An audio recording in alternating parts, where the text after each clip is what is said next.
My predictions on the playoffs. So here we go. Soup to nuts, top to bottom. Let's start in the Eastern Conference. First round, Celtics will take on the Heat of the Bulls. Boston's going to win that series. Listen, they were 41-11 against the East. All right, they're the deepest team in the league. And Miami now, if they win, Jimmy Butler's all banged up. So that'll be a 4-game series. Next up, Cavs Magic. Magic can't shoot. Meaning, if they fall behind in this series, they're in trouble. I'm going to take Cleveland. Donovan Mitchell will be the best player on the floor. And again, Orlando is not built to come from behind. They may be in the Klay Thompson sweepstakes. They're just not built in a playoff series to come back. And you got to be built and be able to win multiple ways. So I'll take Cleveland there. I'm going to take Milwaukee over Indiana in a 7-game series. I think Giannis will be available the final 3 to 4 games. So the Pacers give up points in the paint.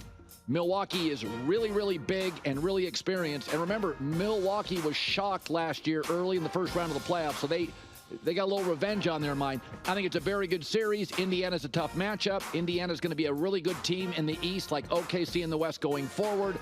I think they'll lose in 7 games because Giannis will return, and when Giannis and Dame are humming, it's the number 2 duo in the NBA. So I'm in the minority here. I like the Sixers over the Knicks. I think New York is very Jalen Brunson dependent. And right now, the hottest team in the league is Philadelphia. And let's be honest, they were 32-8 when Embiid played. And they have a second star in Maxey. So, I think it's going to be a really good series. But Philadelphia's got more good players. And at the end, they'll have arguably the best player in the series, although Jalen Brunson certainly deserves some discussion. He's a great player now. And, all right, then we go to the next round. I'm going to take Boston over Cleveland. Again, easiest team. They average almost 5 more threes a game than Cleveland. So even if Boston doesn't play particularly well, they shoot the ball well.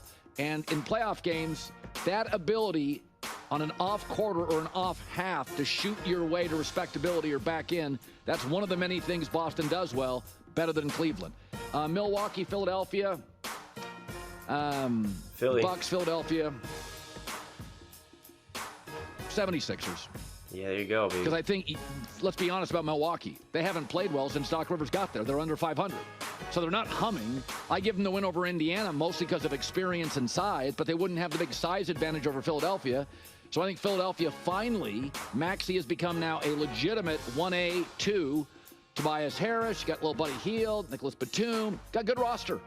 They're playing well, good roster. And then Boston, I think, extinguishes Philadelphia very quickly. That could be a sweep. I don't think that's particularly great matchup. Get out of here. All right. So before we jump to the West, let me interject here real fast. All right. Well, so I'll start off at the bottom. I definitely think, the 76ers Knicks series could be a tough series. I think if Joel Embiid is actually continuing to progress through his conditioning, the Sixers beat the Knicks. If he continues throughout the series as he was with Miami, where he was just fried and just had nothing left in the tank going into the fourth quarter, then I think it'll be a significantly harder series. But I do think ultimately the Sixers will eke this out. I don't even want to say eke this out. They'll just win. Now, the Milwaukee versus the Pacers, right? That's probably the most interesting series. Because I think the Pacers absolutely could win this series. I don't know why Colin's acting like it's, without Giannis, that it's just so easy for them to kind of hold their own.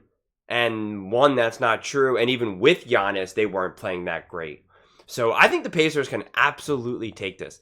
I don't know how confident I am just saying right now, I think the Pacers are going to be. But if we were just sitting and hanging out and talking, I would say the Pacers. But since I'm making a video and I know people are going to watch it and it's going to be a lot more serious and people will hold my feet to the fire, I'm like, I don't know. So I don't really have a strong conviction either way. I think it depends on how early Giannis comes back.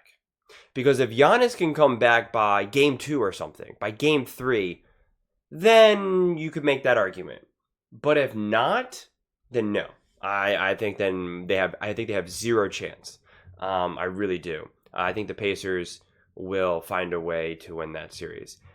Cavaliers versus Magic, I don't know. I mean, it's kind of funny. Those two teams, like, no one even talks about them. So it's like, I feel like that's probably going to be the least watched series of this round without a doubt. And then even now the Celtics versus the Cavs is like, kind of sad, quite honestly.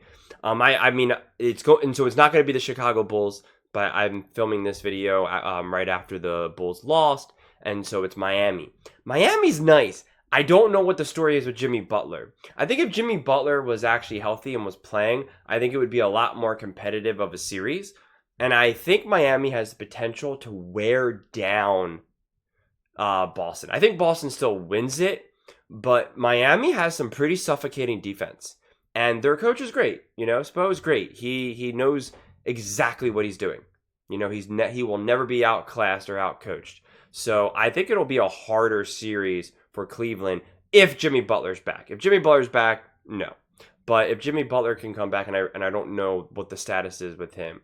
But yeah, I'm going to take Boston there, and then I'll definitely take Boston over Cleveland, and then I think the Sixers definitely beat Milwaukee. I shouldn't say definitely, but I believe that the Sixers will beat Milwaukee Bucks or the Pacers. So either of those two teams, I got the Sixers. But again, all of this is predicated on how healthy Embiid is. Yes, I know Embiid can get injured at any moment. It just is what it is, and so that's what I'm going along. Now, this idea, the thing that I disagree with more than anything, is this idea that the Celtics are going to sweep I'm spitting all over the place. The Sixers with Embiid. If Embiid's balling out, if Embiid's full strength and healthy, it's going to be a sweep. Get out of here. Nonsense. I think it'll be a tough series. I think if you really forced me to say who do you think, I would pick the Celtics. But really, I want to see how Embiid and the Sixers are playing throughout the series. If Embiid is doing what he was doing before he got injured, if he can get back to that level, which from a conditioning standpoint, he should be able to by the time they get to that next round, by the time they get to the conference finals. And if he's fully healthy and now his conditioning and his legs are underneath him, I think the Sixers can absolutely win that series. No ifs, ands, or buts. No question in my mind. So I think that could go easily 6-7 games. So this idea that it'll be a sweep, I totally wholeheartedly disagree with. And I think I feel pretty strongly about most of those picks. Milwaukee, Indiana. If Giannis doesn't play the first 3 games, then we got a different story. My guess is he is healthy. They sit him for the first game or 2. Milwaukee draws a split. They feel good about it and go on to win the last couple of games. All right, we go out west. Thunder and the Pelicans or the Heat. Listen, OKC is going to win this. They're a better OKC, yeah, it's the Pelicans. Better team, first of all. And they've beaten those teams, the Kings and the Pelicans, in 4 straight games. So they also have the best player in that series with SGA. So that matters when you get into a series best player, OKC. I'm going to take the Mavericks over the Clippers. We don't know if Kawhi is going to play. And Dallas has really improved defensively. It's not the offense, it's defensively. Also, Dallas has been playing well since the All-Star break, and the Clippers right now have a lot of questions, and they're just kind of a murky team right now. I'm going to take Dallas. T-Wolves, Suns, this is a tough one. I'm going to go Suns. They were 3-0 against the T-Wolves. They match up well. Listen, I get KD and Booker, and Beal has played his best basketball of the season late. Grayson Allen, not that he had a renaissance, but has been better than we all thought off the bench. I think they're going to shoot their way. I like Ant. Ant's not a great shooter. He's a great scorer. So I think the shooting, the perimeter excellence here, they beat him 3 times this year. I'll go Suns. That's an interesting series. Lakers, Denver. I think the Lakers match up with them, but the best player in the series is going to be Jokic. And who are we kidding here? They were 3-0 against the Lakers. In fact, let me check here. They've won 8 straight against the Lakers. Most of them have been close. But an older Laker team with high altitude, nope. I'm going to take him in 5, Denver. Let's go back to the top. I'm going to take Dallas over OKC. Get out of here. Luka's having his best defensive season. And the Thunder are, they're just too young. Second least experience in the NBA playoffs. Could be a very fun series. I think Indiana in the East and Oklahoma City in the West are going to have a great 6-7 years. I just don't think they're quite ready yet. And outside of the bubble season, young teams can struggle in the playoffs. Suns, Denver is interesting. I think Phoenix can give Denver some issues, and they'll shoot their way to a couple of wins. But in the end, I'm going to take Denver. Best player on the floor is Jokic. But I will say, Bradley Beal and Grayson Allen's emergence makes this really tasty. And remember, the Suns had a very tough late season schedule, and they aced it. So Phoenix is healthy. Beal's finally playing great. Phoenix-Denver is tasty. That's a 6-gamer, and Phoenix shoots their way to a couple of wins. I'm going to take Denver over Dallas. I just think overall they're the better team. Big argument there. Again, entertaining. I think Phoenix, though, may give Denver more trouble than Dallas because of match. Okay, so this is actually really, the West is actually the most exciting to me, because I don't really know, honestly. I think so many of these games and these series will just fall by who's hot, who's actually making their threes, whose role players are knocking down that open three in the corner versus who's rimming out. And you just have no idea. The games today, for instance, okay? Look, this is the perfect example of how you just don't know. The Chicago Bulls, every shot was falling against Atlanta. Every single shot. The circus shots, the open shots, the hands in the face, every shot. If you watch that game and knew nothing about either of those teams, you would say, is that the Chicago Bulls with Michael Jordan? You would be like, oh my God, what seed are they? Are they the number 1 team? Like, oh, this is ridiculous. And then when you watched, the Pelicans versus the Lakers, Ingram was not, playing that well. He was still kind of recovering from his injury. And then tonight, Ingram absolutely balled out. Ingram was looking like KD. And the Bulls tonight could not make a single shot. I mean, just nothing would fall, and they just couldn't get it going. Same thing with the Kings. The Kings against the Warriors were knocking down every single three. Every single shot was falling, and every single shot was not going in for the Warriors. Now the Kings play the Pelicans, and their shots are just not going on. At one point, they were like 6 for 30 or something, like just terrible from 6 for 30 from the three. Just nothing would go in. And so you just have no idea when those nights are going to come and when those nights are going to go. So I think OKC beats the Pelicans, especially since Zion, doesn't look like he'll be back. And then if it's OKC versus Dallas, now I've been banging the drum against these young teams and these young players and giving them the grace of them not winning, because we look at some of these younger players and say, why aren't they winning? And it's like, well, because they're 23, 24 years old, and the greatest basketball players of all time don't even win at that age unless they're fortunate enough to be drafted by a team that already has a Kareem Abdul-Jabbar. And outside of those situations, these guys usually are not winning championships until they're 26, 27, 28, 29 years old. OKC is an interesting one to me because they are good. They have some size. They have speed. Like it is a fascinating team to me. Now, can the maturity, I don't even want to say maturity because I don't really see Kyrie and Luka as mature, but they are more seasoned veterans, of course. But I don't know. My gut tells me Luka and Kyrie will make it a tough series, but I got OKC. I got OKC in that one. Now, in terms of the Clippers versus, I know I'm kind of like jumping forward and backwards here. The Clippers versus the Mavs. If Kawhi is healthy, if the Clippers are healthy, I think the Clippers beat the Mavs. If they're not, then I think the Mavs win.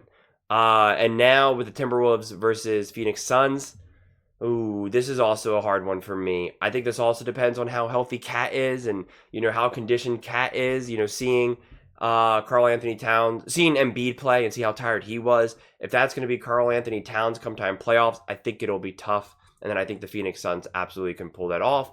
But if the Timberwolves are firing at all cylinders, then I think they could eke that out. I understand what Colin is. First off, Denver absolutely beats the Lakers from my viewpoint. But this idea that Denver would struggle with the Suns, KD would have to rewind the clock, man. KD would have to be absolutely unleashed. If he's not, then there's no way. Because I'm not trusting Booker. I'm not trusting Grayson Allen. I mean, I don't know. I love how we use these like regular season hot streaks as indicators of what you're going to be able to do against the Denver Nuggets or OKC, these top level teams. It doesn't make sense to me. But to me, it's more about what KD does rather than say like Grayson Allen. And so then if Denver wins that, then again, if it's Denver versus the Mavs, absolutely Denver. And if it's Denver versus OKC, that's an interesting one. I still think Denver ekes it out. I still think Denver ends up winning that one as well. But as you can see, like, I don't have 100% confidence in this, and that's why I'm really excited for these playoffs. I really am, because I just think so many of these games can go either way, and just look at the play-in. I mean, it's just been so fascinating for these play-in games to see how the one team is so hot making everything, and then the next game they're just so cold. I mean, this is just such a hot and cold league, which is why physicality and size is a lot more reliable as long as you're young enough to be able to rely on that. And that's why Denver, Jokic being so big, so durable, so strong, so physical, you can rely on. And that's why even Luka, he's a big boy, big body that you'll be able to rely on. I don't think you can rely on KD at this point of his career just because of his age. No disrespect to him. He's one of my favorite players of all time. LeBron James, I don't think you can rely on. AD, don't think you can rely on because, again, their age and their health. And so that is where OKC has kind of an advantage to a degree, because usually age, being a little bit older, mature, and more veteranship really is important. But when you're going up against all these older teams like the Lakers or even the Phoenix Suns to a degree, or the Clippers, OKC could be a sneaky pick. They really, really could be, because they're going up against people that are not necessarily that perfect age of being a veteran, but being like, "Ooh, you're old, you're tired. These guys are running all day on you." Like, there was the narrative that the Lakers should lose on purpose to go up against OKC, and I think OKC would beat the Lakers. So I'm excited, honestly. I think this is going to be a really, really interesting playoffs, on both conferences, honestly, and I really can't wait. But those are just my thoughts. I would absolutely love to hear yours. Whether you agree with me or disagree with me, I read every single comment, so let me know what you're thinking down below about these picks. And please don't forget to subscribe. I want to build something that we all genuinely feel connected to, something that we're really excited to be part of, and I think we're well on our way to doing it. And please don't forget to give this video a thumbs up, as it really does help with the visibility and the algorithm. Thank you so much, and see you next time.